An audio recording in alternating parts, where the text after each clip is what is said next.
राधे राधे। जय श्री कृष्णा, जय घनश्याम। आज हम सुनेंगे भगवान महाकालेश्वर की कथा। उज्जैन नगरी में भगवान भोलेनाथ कब और कैसे प्रकट हुए। प्राचीन समय में उज्जैन में राजा चंद्रसेन का राज था। वह भगवान शिव का परम भक्त था। शिवगणों में मुख्य मणिभद्र नामक गण उसका मित्र था। एक बार मणिभद्र ने राजा चंद्रसेन को एक अत्यंत तेजोमय मणि प्रदान की। चंद्रसेन ने इसे गले में धारण किया तो उसका प्रभामंडल तो जगमगा उठा। साथ ही दूरस्थ देशों में उसकी यश कीर्ति बढ़ने लगी। उस मणि को प्राप्त करने के लिए दूसरे राजाओं ने प्रयास आरंभ कर दिए। कुछ ने तो प्रत्यक्ष तय मांग की, कुछ ने विनती की।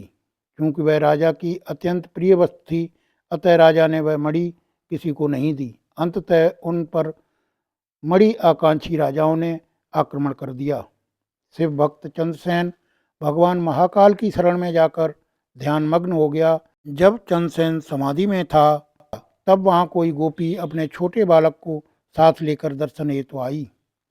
बालक की उम्र थी 5 वर्ष और गोपी विधवा थी।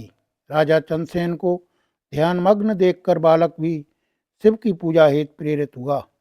वह कहीं से भी एक पाषाण ले आया और अपने घर के एकांत स्थल में बैठकर भक्तिभाव से शिवलिंग की पूजा करने लगा। कुछ देर पश्चात उसकी माता ने भोजन के लिए उसे बुलाया, किंतु वह नहीं आया। फिर बुलाया, वह फिर भी नहीं आया। माता स्वयं बुलाने आई तो उसने देखा बालक ध्यानमग्न बैठा है और उसकी आवाज़ नहीं सुन रहा है। तब क्रुद्ध हो माता ने उस बालक को पीटना शुरू कर दिया और समस्त पूजन सामग्री उठाकर फेंक दी। ध्यान से मुक्त होकर बालक चेतना में आया तो उसे अपनी पूजा को नष्ट देखकर बहुत दुख हुआ। अचानक उसकी बिथा की गहराई से चमत्कार हुआ। भगवान शिव की कृपा से वहाँ एक सुंदर मंदिर निर्मित हो गया। मंदिर के मध्य में दिव्य शिवलिंग विराजमान था एवं बालक द्वारा सज्जित पूजा यथावत थी। उसकी माता की गुस्सा समाप्त हो गई थी और वह आश्चर्यचकित हो गई।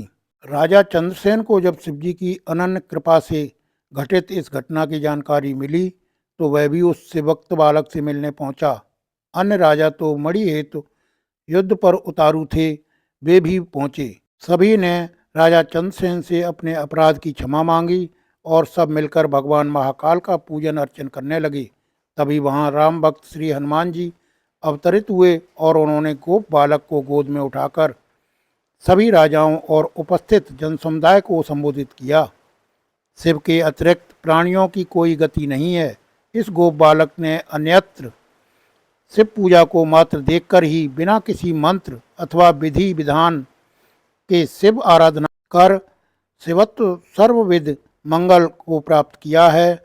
यह शिव का परम श्रेष्ठ भक्त समस्त गोपजनों की कीर्ति बढ़ाने वाला है और कहा इस लोक में यह अखिल अनंत सुखों को प्राप्त करेगा और मृत्योपरांत मोक्ष को प्राप्त होगा।